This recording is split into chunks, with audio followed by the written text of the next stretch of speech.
پاکستان کے مستقبل کے لیے کریٹیو انڈسٹریز کا شعبہ بہت اہم ہے. جیسا کہ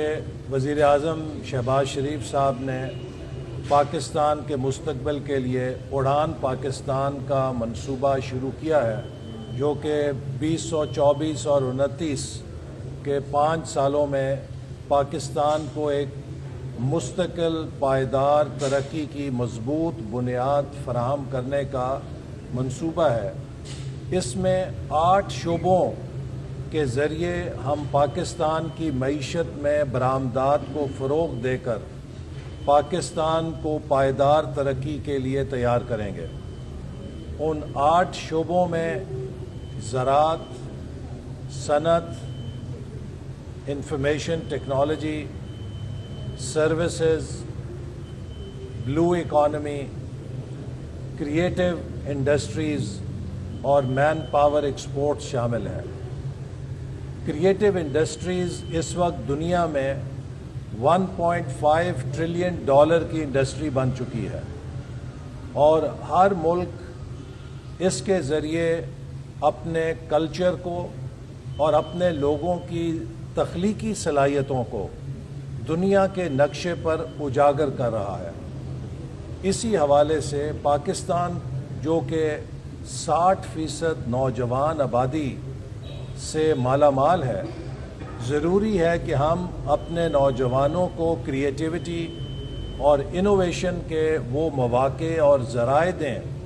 کہ جس سے ان کا سیلف ایکسپریشن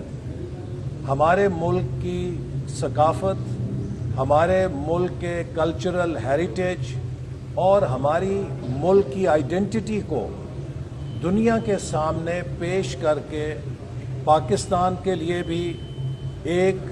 مضبوط برانڈ کی صورت میں وہ کنٹریبیوٹ کریں، اور اس شعبے کے ذریعے وہ پاکستان کی معیشت میں ایکسپورٹس کو فروغ دے کر اپنا حصہ ڈالیں. پاکستان کے لیے مستقبل میں سب سے بڑا چیلنج یہ ہے کہ ہم $30 ارب کی ایکسپورٹ سے $100 ارب کی ایکسپورٹ میں کتنے سالوں میں پہنچیں گے. اگر یہ سفر ہم نے اگلے 8 سالوں میں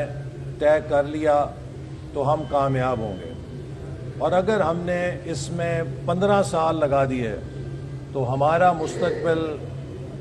بہت مشکلات میں گھر جائے گا. تو اسی لیے ہماری سب سے بڑی ترجیح اور پرائرٹی یہ ہے کہ ہم اپنے نوجوانوں کو وہ ہنر دیں، وہ صلاحیت دیں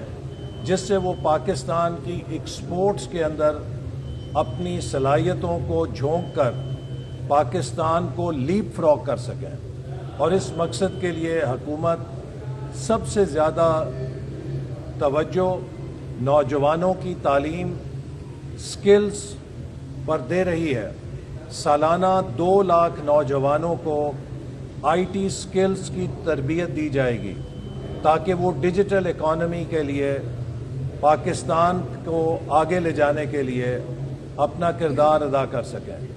اسی طرح جو ملک میں آرٹ کلچر ہے اور ہمارے ڈیزائن ہے، ہماری فلم انڈسٹری ہے،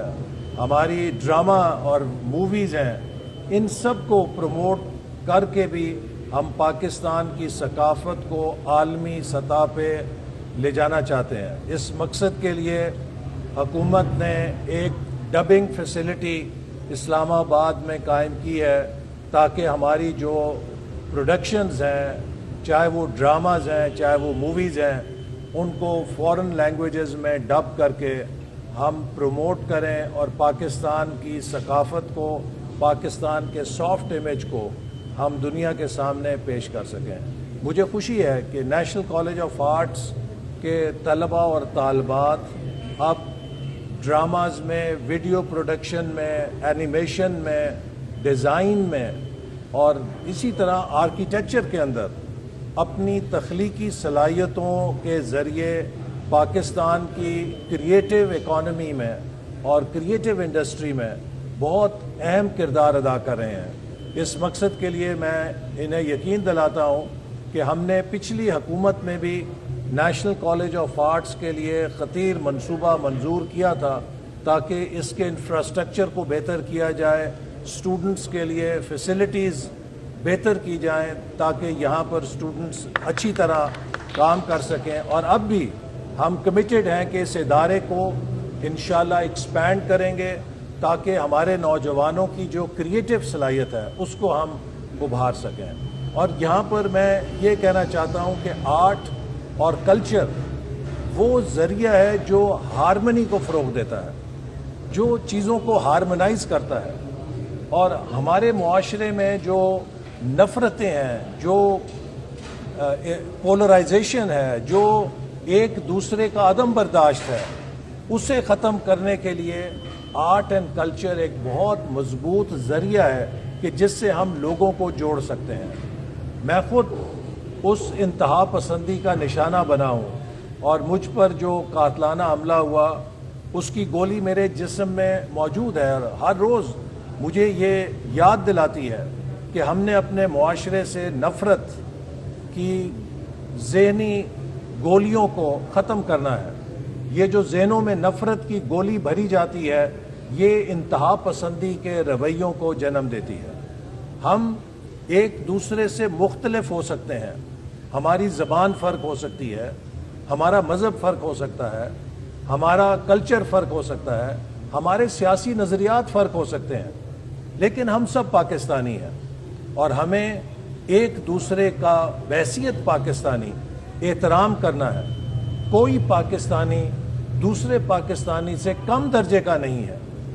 مسئلہ تب شروع ہوتا ہے کہ جب ہم اپنی شناخت کو اور اپنی آئیڈینٹی کو